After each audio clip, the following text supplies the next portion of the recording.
हाँ? देखिए यार, देखो F1 जनरेशन इसको कहते हैं। क्या होता है इसमें सुनो। अभी आपने क्या कहा कि जो जनक होते हैं, उन जनकों के बीच में जब संकरण कराया जाता है तो जिस पीढ़ी में संतान का निर्माण होता है या संतान की उत्पत्ति होती है उसको के F1 पीढ़ी कहते हैं। समझे बात को।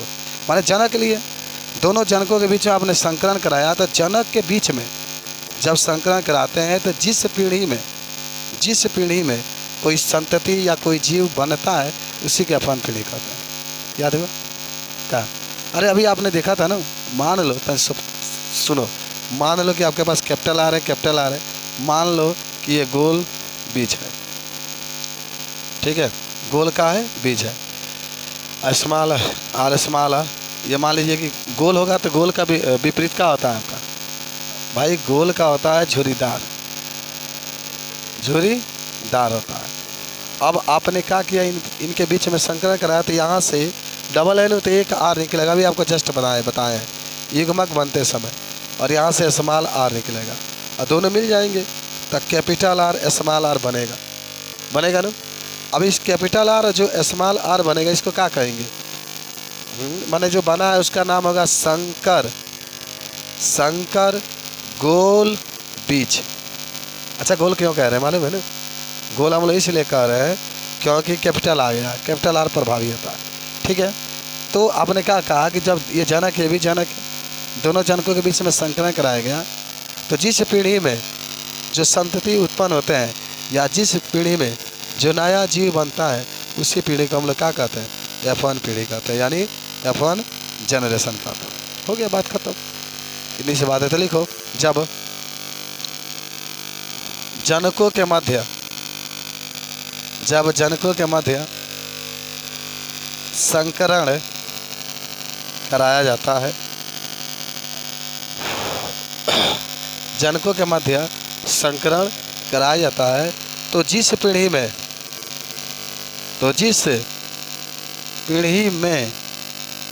नए संतति का निर्माण होता है, तो क्या लिखते हैं? तो उसे F1 पीढ़ी कहते हैं। चलिए, मत भूलिएगा इसको आप लोग, ठीक है। तो जब जनकों के मध्य जब संकरण कराया जाता है, तो जिस पीढ़ी में क्या कहोगे? जिस पीढ़ी में नए संतति का निर्माण होता है या नए जीव का निर्माण होता है, तो उसे F1 पीढ़ी कहता है। उदाहरण में आप कह सकते हैं, गोल बीज आप लिए हैं भाई, कैपिटल आर से दिखाओगे तो राउंड होता है, और झुर्रीदार बीज आप लिए हैं तो स्मॉल आर दिखाएंगे। दोनों के बीच में आपने क्या करा दिया? संकरण करा दिया। तो युग्मक बनते समय दोनों अलग अलग होंगे। डबल कैपिटल से एक कैपिटल निकलेगा, डबल स्मॉल आर से एक स्मॉल आर बनेगा, कैपिटल आर स्मॉल आर, जिसको हम लोग कहते हैं संकर गोल बीज, यानी ये नया जीव आपका बनता है। तो इसी पीढ़ी को हम लोग कहते हैं F1 पीढ़ी। याद हो गया? नया जीव बना जनकों के बीच में संकरण कराने के बाद, तो उसी को हम लोग कहते हैं F1 पीढ़ी। चलो, ये भी आप पढ़े होंगे 10 में, ठीक है, सब पढ़ाया गया था, लेकिन 12 में भी पढ़ रहे हैं, पूरा मुजबानी आपको याद होना चाहिए। चलिए, आप हेडिंग बना लीजिए, F2 पीढ़ी। अच्छा, बताएंगे F2 पीढ़ी किसे कहते हैं कोई?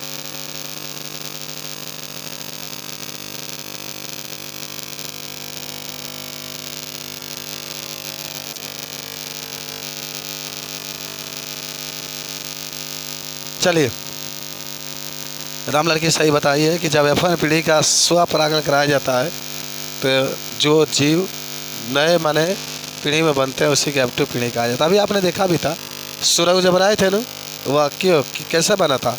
आपने F1 पीढ़ी का क्या कराया था? स्वपरागण कराया था। तो चलिए, यहाँ पर हम लिखते हैं F2 पीढ़ी।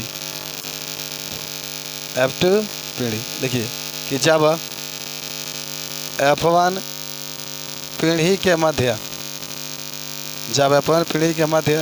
स्वपरागण कराया जाता है, स्वपरागण कराया जाता है, तो जिस पीढ़ी में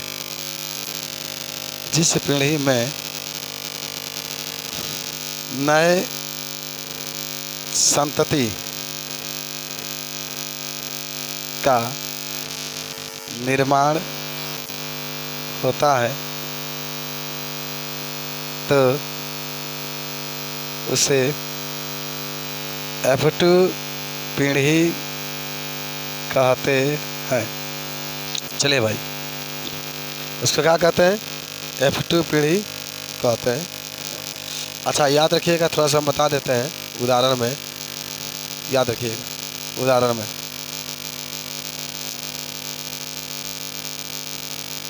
ठीक है कि द्विसंकर क्रॉस में, याद करिएगा, द्विसंकर क्रॉस में F2 पीढ़ी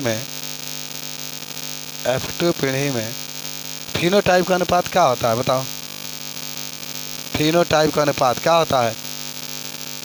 और अभी तो पढ़े थे 9 संबंध 3 संबंध 3 संबंध 1 अनुपात 9 संबंध 3 संबंध 3 संबंध 1 होता है। अच्छा, F1 में क्या होता है? एक संकर क्रॉस में क्या होता है? अभी आपको बता रहे हैं, इसको नोट कर लीजिए। तो प्यारा सा ये चीज़ आपका था। F1 पीढ़ी, F2 पीढ़ी। तो जब F1 पीढ़ी के मध्य स्वपरागण कराया जाता है तो जिस पीढ़ी में नए संतति का निर्माण होता है तो उसे हम लोग F2 पीढ़ी कहते हैं। और उदाहरण में द्विसंकर क्रॉस में F2 पीढ़ी में फिनोटाइप का अनुपात 9 संबंध 3 संबंध 3 संबंध 1 होता है। द्विसंकर क्रॉस में याद रखेंगे। अब तनी एक संकर क्रॉस हम लोग देख लेते हैं। ठीक है, द्विसंकर क्रॉस में F2 पीढ़ी में फिनोटाइप का अनुपात 9 संबंध 3 संबंध 3 संबंध 1 होता है। तो अगर आपसे कोई पूछे तो बता सकते। समझ में आया? अच्छा, अभी आपने बनाया था, याद करो ना, वो गिन करके आपने लिखा था। ठीक है, फिनोटाइप का मतलब अभी आपको लिखवा दिया जाता है, लेकिन फ़िलहाल पहले इसको जानिए।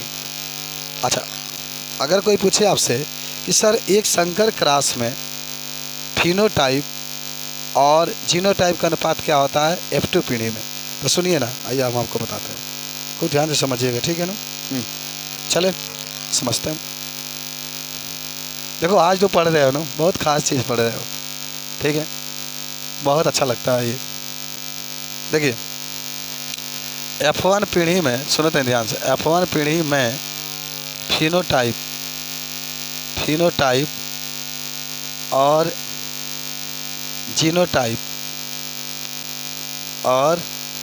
जीनोटाइप का अनुपात।